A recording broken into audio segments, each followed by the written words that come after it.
Good afternoon, everyone. Happy St. Patrick's Day. Happy St. Patrick's Day. I hope, as we all do, that you have a little bit of time to celebrate with very few people. That's the goal. Small. Keep it small. Keep it close to home. And Slaint. Slaint? Did I get that right? Slaint. I did. I'm Italian. But happy St. Patrick's Day. Sorry to keep you waiting. We do have some information we want to get right to. So let's jump right in with the county dashboard. You're going to see, in fact, this week we made some changes to the county dashboard to accommodate some updated vaccine distribution information. So the dashboard now reflects some new data points, and you'll see that on duchessny.gov. So first and foremost, we are monitoring 1,127 currently active cases. We have been plateaued at about 1,000. We were down to 800 and change. We're now at 1,100.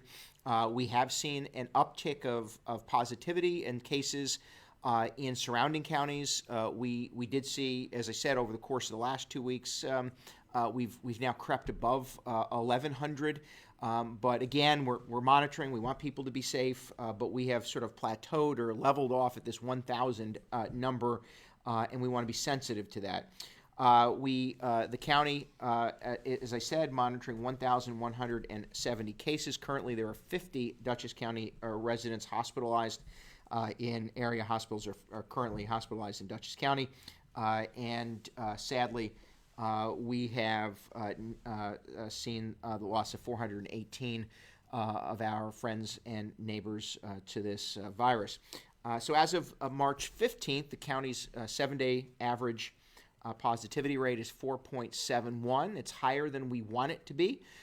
We were very close to, in fact, we had just come down below 4%. In fact, I think we were hovering at about 3.5 for a while. 4.7 is a little bit high based on, obviously, our tracking. We want, again, to be sensitive to that, but we are at 4.71% positivity. Now, we've added these new metrics for vaccination, and we've made significant progress in the last couple of weeks. 65,000 Dutchess County residents have received at least their first dose. That represents 22% of the entire county population. 22% of the population has received its first dose. 10% completely vaccinated. That's 29,545 residents. So that will get updated regularly. And again, our data points, we try to match and make use of state data so that's not contradictory. So if the state doesn't provide us more detail or more data, we're not providing you more data. So we get this information through the State Department of Health, and we just want you to be aware of that change to the county's dashboard. Specifically, let's go to vaccination progress. As we've said before, Dutchess County represents 1.5% of the population of the state of New York. And that 22.6% of our population has received that first dose. As I said, 22.6% receiving that first dose, which, by the way, that's as of yesterday. So as of yesterday, 22.6% of Dutchess County's population has received its first dose, and that's against the statewide average of 23.4%. So we've actually made some progress over the course of the last week, and we've hovered just about 1 point below, 2 points below the state average. But if you see the how we compare to other counties in the region, 17% in Orange County, 25.4% in Putnam County, 22% in Rockland, 18% in Sullivan, and 24% in Ulster, 26% in Westchester. So we've seen some increase. We're happy that that's occurred, and we just will continue to encourage people who want to receive the vaccine to wait to get on our vaccine wait list, to make sure that you're prepared for that appointment, and we are seeing more and more get through the vaccination process, and we're very, very grateful for that. So doses received from New York State this week. So to Dutchess County. So this are the ones that go to the county's health department. A total of, that does not match my number, Sean. Oh, I'm sorry. Okay. John's correcting me. The total allocation to the Dutchess County Department of Behavioral and Community Health is 2,000 doses. Got it. 2,000 doses. I apologize. 1,500 Moderna shots. This represents our normal weekly allotment, which we have seen, as I said, for the last several weeks, plus 500 single-dose Johnson & Johnson shots. Now, that's part of 3,200 doses received throughout Dutchess County. And so 3,200 doses this week countywide. That includes allocations to Benzer Pharmacy and Amenia, Fishkill Pharmacy in Fishkill, McCarthy's in Stanfordville, Pine Plains in Pine Plains, Pleasant Valley Chemists in Pleasant Valley, the Price Chopper in Poughkeepsie, and Tops Pharmacy in Rhinebeck have all received doses this week. And of course, if you visit duchessny.gov and the vaccine information form, you can see on our page, or vaccine update, you can see information regarding who has available doses. And again, it's not the system we want, it's the system we have and have been given by the state. But if you scroll through duchessny.gov, vaccine information, you'll see the links to the other locations throughout Dutchess that do have doses available, and then you have to click on those in order to schedule a potential appointment with them. With Dutchess County, if you want to be on the county's wait list, and we are going through thousands a week, so we are making some significant progress in the county's wait list. If you want to be on our wait list, you go to duchessny.gov, vaccine information. Vaccine information, and when you get there, fill out that information form, get that updated, and as appointments become available through the county's health department, we'll contact you. This week we're doing, between last week and this week, several thousand either Moderna, Pfizer, or Johnson & Johnson shots. It's a fine question. Do we know the answer to that question? It's all right. So this is so the question is that 22% of all residents or 22% of eligible residents? That's 22% of all residents. So just as a reference point, the 65,241 residents represents 22% of the entire Dutchess County population. So when you obviously shrink that number down a little bit to those who are eligible, although at this point it's probably about 200,000 residents eligible, give or take, I would think, based on what we know. These are guesstimates. We don't know the number of people with underlying vulnerabilities, but figure about 200,000 residents currently qualify. 65,000 have received their first dose. So that's at least promising news. 29%, 30%, is that about right? 30%. But 22% of the entire county's population has now received its first dose. But using the state metric, as I said, we are now at 2% against the state's 23.4% average. Great question. And if you do have a question, write it in the comment section below the live stream, and we're happy to get to a few. We are going to be a little bit short today, have a few other items that have come up that we're going to need to address, but let's talk a little bit about the county's vaccine sites coming up.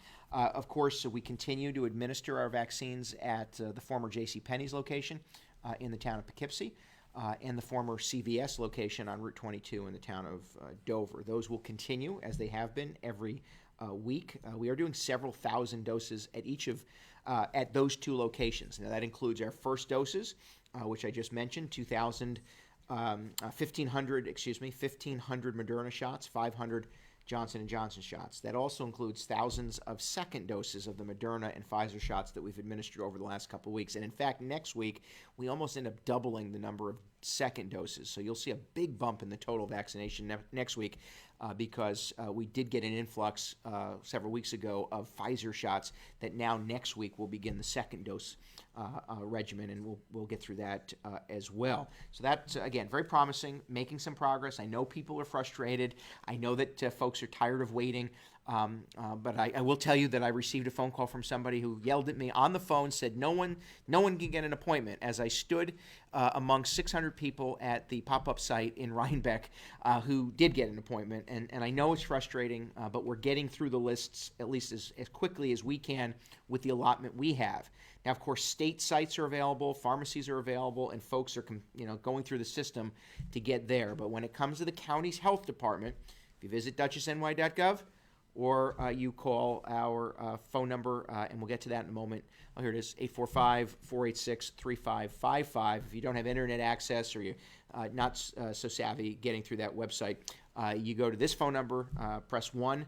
You'll get an update of vaccine information for this week. Press 2, and you'll be transferred to an office for the aging, a volunteer or staff person, and who will get you signed up. And there are, by the way, volunteers all across Dutchess County who have stepped forward in many of our communities to help get people signed up on the wait list. So you want to be aware of that.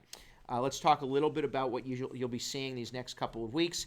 So we did have a pop-up clinic at the John Jay High School in the town of East Fishkill. Very grateful to Supervisor D'Alessandro and the town of East Fishkill, where we conducted several hundred, I think about 400 doses of Johnson & Johnson doses at the John Jay High School in Hopewell Junction. On the 24th, next Wednesday, correct? Next Wednesday, March 24th, we will be hosting our second pop-up clinic. This is at the Homebound Middle School in Beacon. That is going to be another pop-up. You don't have to call us unless you want to get on the wait list. But if you're on that wait list, we'll call you to schedule the appointments that become available. We'll be doing several hundred doses there at the Homebound Middle School next Wednesday, the 24th. After that, in the next couple of weeks, we're going to be in Pine Plains, at the Pine Plains or Stissing Mountain High School. We're going to be in Hyde Park as well, and then you'll see us throughout other locations. Now, these pop-ups run the same way as our other clinics. Again, if you're on the wait list, we contact you. But if you're on that wait list, no matter what the appointment availability is, we will contact you, whether it's at the pop-up or for one of our fixed locations. So do be aware of that. Additionally, if you have been fully vaccinated and you would like to no longer receive vaccine updated information, we need you to do this. Now, I will tell you that somebody on the Dutchess County Facebook page complained that they had to fill out this stupid form. That is a direct quote. One, my family, not a word we use. Number two, the question was, well, don't you know who's been given doses? That database is maintained by the state of New York, not by Dutchess County. So matching up the state's database with an email that we might have for a particular resident is not possible because the state Department of Health maintains the database of those who've been vaccinated. I will tell you right up front, don't appreciate the staff here being referred to in that way. They try their best, but this form gets you off that particular wait list. So please use this form just to pull your information out. You'll remain a part of the Dutchess delivery, which means if there's an update or some invaluable public health information, we'll share it with you, but you won't get the regular updated information if you've already received your vaccine and want off that list, okay? Additionally, to get through some updated information you likely know, now anyone 60 years of age or older can be vaccinated, 60 years of age of older, beginning today. The essential worker classification by the state of New York has expanded. That includes public-facing government and public employees.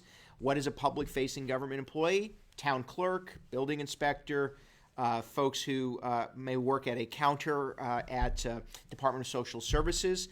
Me, I'm a public-facing public employee and now do qualify to be vaccinated, and I will take my vaccine, I hope next week when there's availability. But again, the essential worker class now has expanded to include public-facing government employees. Now, I think I've said this before. Technically speaking, as county executive, I qualify as a responder, an emergency responder, and therefore would have qualified already. But I didn't feel it appropriate at 45 years of age and relatively healthy, jumping in line. I think next week, that'll be a week into this new public-facing essential worker category, I'll be in a position where I can take the vaccine, and I intend to. I hope that that's okay with everybody. But that said, nonprofit workers that are in a public-facing classification or category, and then other public-facing and in-person staff related to building services, etc. All providers except pharmacies can vaccinate anybody, so keep that in mind.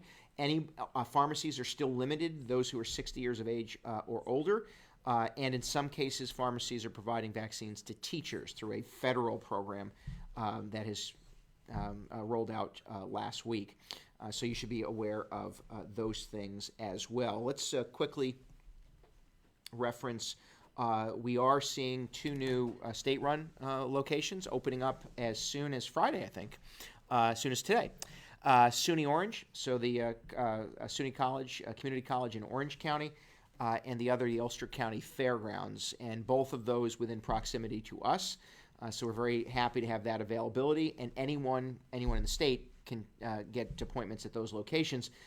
But if you are interested in finding out if there are appointments available at those locations or any state site, you have to go to the state website. Remember, it's not consolidated, so you have to go to the state website. You can get there through duchessny.gov, or you can get there through duchessny.gov, or you can dial 1-833-697-4829, 1-833-697-4829.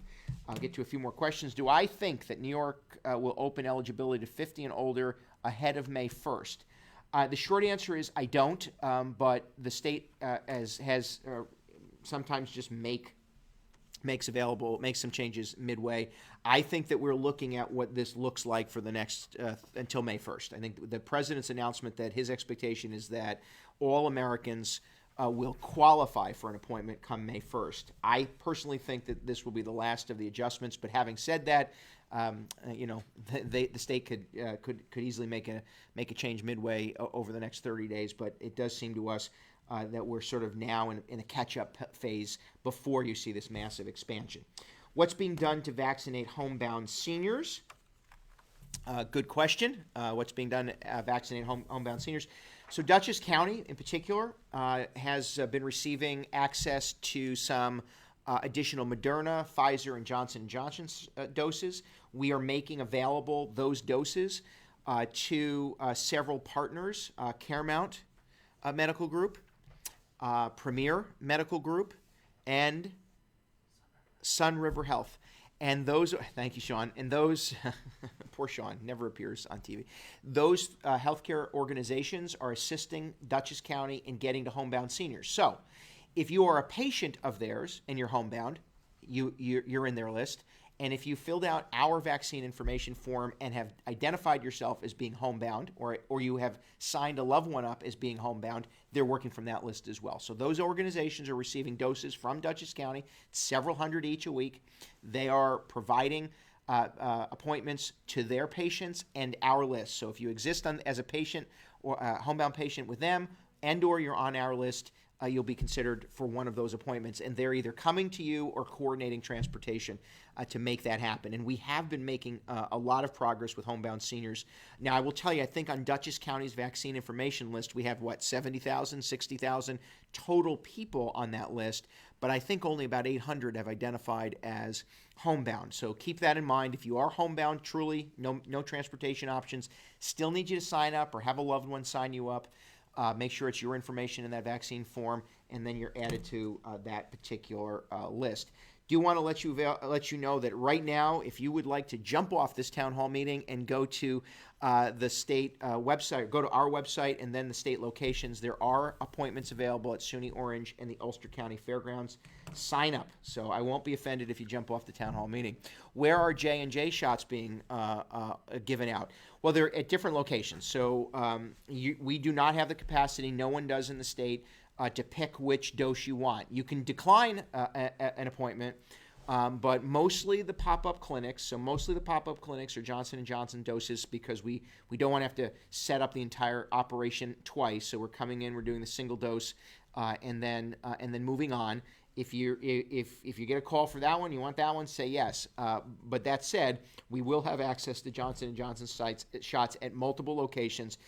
We'll tell you what we're offering at those locations. You can decide whether or not you'd like to be considered for that particular appointment opportunity. But right now, there's no way to select which vaccine you want. Now, the good news is if you're looking to get the Johnson & Johnson dose, the federal government has announced a massive increase in the number of doses they're purchasing. So we're going to see over the next couple of weeks a very, I think, sharp, and we've been advised, a very sharp increase in the number of doses provided to the states, which will mean more availability of the Johnson & Johnson doses, and I think you'll be seeing that over the course of the next couple of weeks. So if you have a question, write it in that live stream below the comment section below that live stream. Happy to get to as many as we can. Now, I do want to remind you that if you visit duchessny.gov, you go to our vaccine information page. There's gonna be a lot of contact information. If you've already signed up for the county's information, that's great. No need to call us. We'll be reaching out to you. But if you scroll further down that page, you'll see links to pharmacies, healthcare providers, also to the Veterans Administration, and the VA at Castle Point and Montrose continue to provide access to veterans. You must be eligible to receive veterans benefits, so understand that. If you are eligible for VA health care, then you're also eligible for the shot. And there are no more age, work, or health condition eligibility requirements. So if you qualify for VA health care, you qualify for the dose, and it is a walk-in clinic at these locations, and so you're aware of that.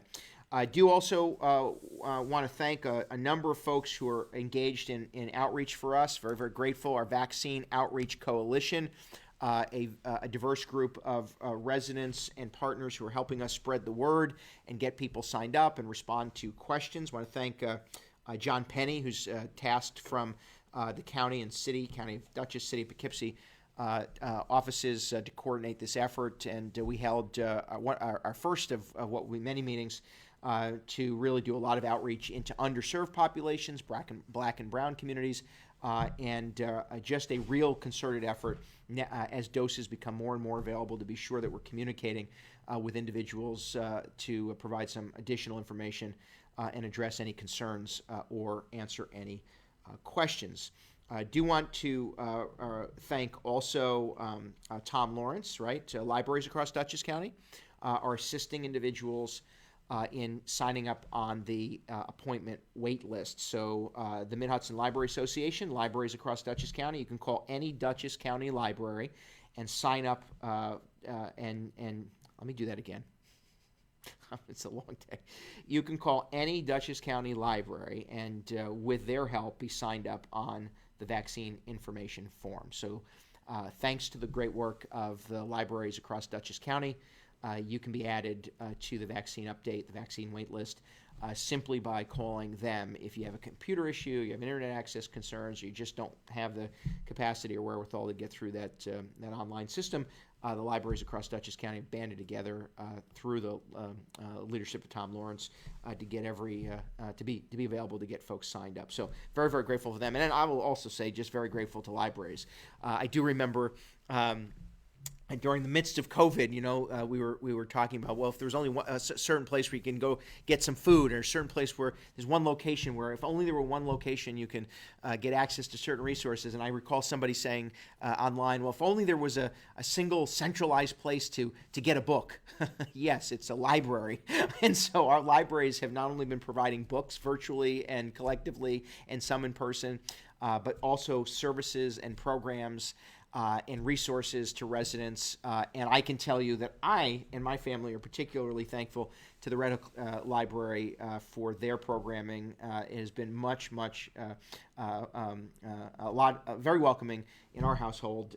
Miss Amy, the librarian, and Red Hook, they have a great All Abilities program. They have virtual nature walks and real nature walks, and some reading hours. And I know libraries across Dutchess County have been doing that, so we're very grateful.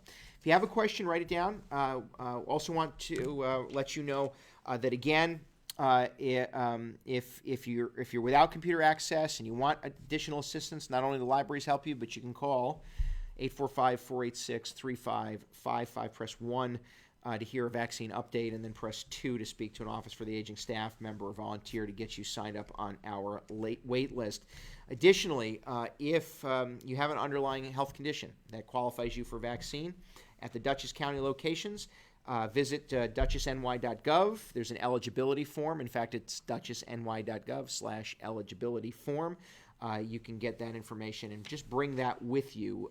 We Do accept signed by a doctor, signed by a pharmacist, or simple self-affirmation. So you have that as well.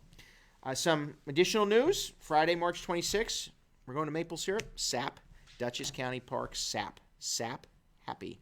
SAP happy. Be SAP happy. I love our park staff. They have really worked to be very, very creative. So Friday, March 26th through Monday, March 29th is our SAP Happy Maple Weekend. If you don't know this, Bowden Park, we are the proud owners of a great maple syrup business, and our award-winning maple syrup is produced there at Bowden Park. So Saturday and Friday, Saturday, Sunday is SAP Happy Weekend. And Friday is Pancakes in the Park, free for senior citizens. If you're a senior citizen in Dutchess County, drive on in, right? Get your pancakes.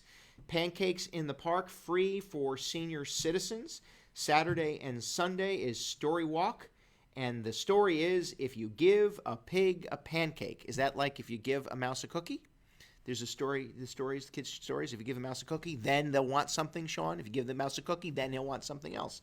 This is, if you give a pig a pancake, then he will want syrup, or she may want eggs, right? Sunday and Monday, I'm losing it. Sunday and Monday, hands-on maple education classes. That's $5 a person. You want to learn about maple syrup making, right? And maple education just in general.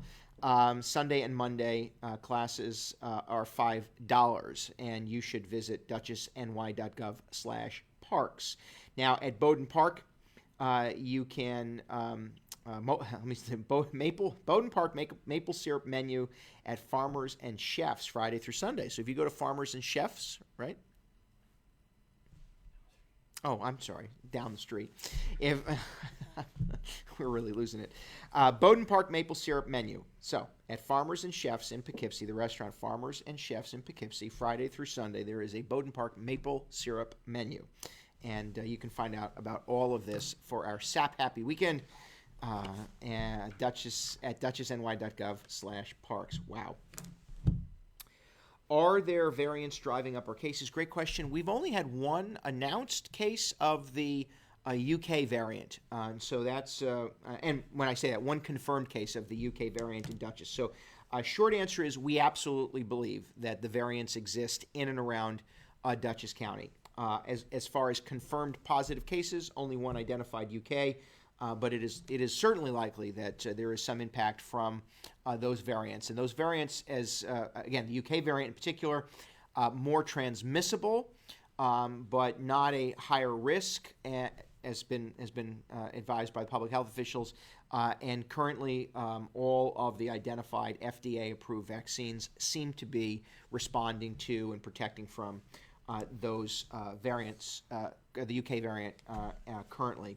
I guess there was some concern about the South African variant, but I believe currently they're still saying that the vaccines are effective. If you have a question, write it in the comment section below the live stream. This week would have been the formal State of the County address. We came together virtually this year, and yesterday at noon provided Dutchess County residents, our county legislature, and others a recorded State of the County address. You can find it here on our Facebook page and at dutchessny.gov. Topics, we covered a number of topics, including housing and homelessness, housing affordability, and some of our next steps, along with a concerted and really robust investment in youth services through our Path to Promise initiative. And talked a little bit about our police reform and modernization efforts led by Sheriff Butch Anderson and the Sheriff's Office. And so do look to that if you wish. It's 16 minutes of your day, which is about 40 minutes shorter than they usually are. So, but I'm sorry we couldn't all get together, but we recognize the limitations we have currently, but very, very proud to speak on behalf of this community. I'm very, very grateful for this honor of serving as county executive and the ability to work with all of you to deliver on very important challenges and goals that we have for the upcoming year. So thank you for that. If you have a question, write it down in the comment section below the live feed. We've just about covered all of the updated information that we wanted to get to so far. As we continue to expand vaccine access, please be sure that you sign up at duchessny.gov. The vaccine information form provides you an opportunity to get on our wait list. We're scheduled for our next town hall on Wednesday, the 24th. Wednesday the 24th, 5:30 p.m. So on Wednesday, March 24th, 5:30 p.m. is our Facebook Live and telephone town hall. And then our next Facebook-only town hall is Wednesday, March 31st at 3 p.m. How's that? Do you want to switch? Well, I mean, she was lining up. I didn't want to. I was giving you a moment. No, well, I was almost. I wanted to give you. I have one more question. We've been doing this too long. We all see. I knew.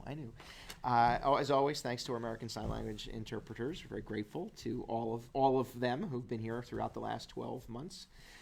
Do they test every patient for variants? The short answer is no. They randomly sample to screen for variants. It's a long, laborious, and expensive process. So the laboratories that take the tests randomly sample, so to that point, we have said for a while. Dr. Wythian, I know Wythian, our Commissioner of Health, has said this, and we believe it certainly. The variants are in and around Dutchess County. There's little question about that.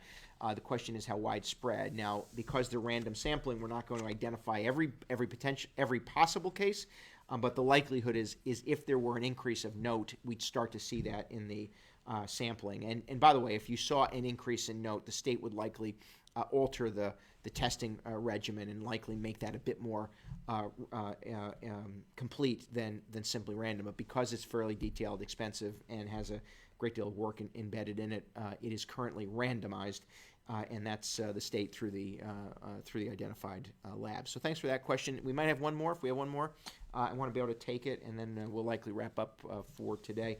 Do want to thank you again. We're going to be live next Wednesday, 5:30 p.m. Facebook and telephone town hall, and then on the 31st of March at 3 p.m. We'll be here again live on Facebook only. So with that, who has oversight of schools to ensure they follow the appropriate health guidelines? The state of New York does. What occurs with school districts currently, let's say this up front, schools are certainly able to function and operate as fully as they wish. Kids can go back, schools can go back to greater capacity. The county, through the state health department and working with other counties, has explained what the basic expectations are, which is to take the precautionary steps that you're able to, monitor those things that you can monitor. So personal health screening and monitoring, vaccination levels. When you can sustain physical distancing, you should, but there's not a mandate that physical distancing be maintained at all times. And of course, wearing face coverings or masks. So school districts can return to school. We've advised and explained to school districts that an opt-out option needs to be made available. So for families who don't want to make that decision just yet, and because there's not access for everyone for vaccinations, we've said you have to come up with a remote option for those who choose to continue remote. School districts are doing that. And then they provide us their plans. We give them some basic counsel. And nearly in every case, the school districts have come up with manageable plans, but they respond to the state of New York. They're regulated by the state of New York. Those plans are filed ultimately with the state of New York. We continue to advise and give counsel. So if there are certain risks, we certainly would explain that to a school district. There's weekly conversation with school districts directly. So if there's a growing concern or a particular area of concern with any one district, those conversations would occur, and certainly the county health department would advise, but they're regulated by the state of New York. And so that's we continue to work with them to make sure that everyone stays as safe as we can and that we're monitoring activity. But do you support schools fully reopening? Do you have a position on the 6 foot versus 3? I support schools fully reopening. I support kids going back to school. We have to have the courage and capacity to make that happen, and we need to do it safely. I don't have a position. I'm not a scientist. In order to go back to school, My position is the county health department's position, which is when you can maintain physical distancing, you should, but in a strict, in a regimented setup like a classroom, the 6-foot requirement is not necessary. Would I open up the gym and flood the hallways? I wouldn't. I wouldn't want my kids doing that right now. But I think in a structured environment where they're coming into a classroom, where they're wearing a mask, yes, I want my kids back to school. So as a parent, I support kids going back to school. As county executive, I support kids going back to school. And as importantly, the state of New York has made it clear that there is not a restriction currently, no matter what the CDC guidance basically is or what the numbers are currently. The state is not restricting capacity to be returned, and therefore we continue, the health department, through our public health officials, not the county executive, but through our public health officials, continue to advise districts on what the guidance is and what steps they can take to minimize risk. And the goal is, and the steps are basically as followed.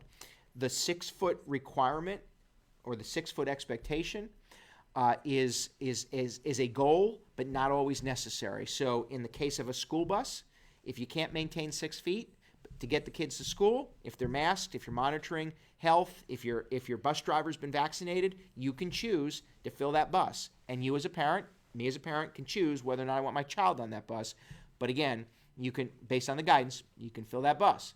When they get back to school and you're in a classroom, if you can maintain distancing in a classroom, which is easier to accomplish, then you should do that. If you want to put up plexiglass, you should do that. And so what we've advised, and the public health officials have advised, is very simply, under every circumstance, do the most to protect the individual that you can, and that is logistically possible. School bus, not so possible. Hallway, you want to be safe about that, right? Move kids in a safer way. In a classroom, again, structured environment, if you've taken precautionary steps, that's what you ought to do. So yes, I do. And I will say that at this point, we need to come up with a way to safely get our kids back into that environment. But again, those decisions are up to the school district, and our public health officials, not the politicians, but the public health officials, advise the districts, and our public health officials are comfortable with schools returning and students returning, so long as those districts take those other steps, like monitoring health screening, wearing face coverings, and maintaining the distancing when possible. And that's been the approach the county health department has taken. And based on what I know, most districts are going back to as many as 4 days a week, and have started this process over the last couple of weeks. I know that the Red Hook School District, where my children go, I think are finalizing a decision, but it is likely or possible that they would be going back to school in April. And I was surveyed by my school district, and we advised them that we are comfortable with our kids going back to the classroom setting. Now, my daughter, who receives special education services, she's been going back to the classroom for months now. So 5 days a week, she's in the building with other students in her particular programming. So usually I'm pretty transparent in that, so that you know that my decisions are made not only as as the elected official, but also as a parent. So with that, one more time, we're going to be live with you next Wednesday, 5:30 p.m. telephone town hall, Facebook Live town hall. Following Wednesday, March 31st, 3 p.m. We'll be back here live. In the meantime, if you have questions, reach out to us. Please feel free to do that. We're trying our best to stay up to date. I know many times you might post a question on the comment section of a Facebook post. Understand that our communications team does a great job. There is 4 of them on a good day. Three people in the entire county government's communication staff. So they're trying to, as many times as they can, respond to those questions. But we don't often get to every question that's a post on just a generic Facebook page post. If you have a question you really need an answer, please do reach out to countyexec@dutchessny.gov. Visit dutchessny.gov and feel free to reach out to us. Happy to try to get back in touch with you. In the meantime, please be healthy, stay strong, and be kind to each other.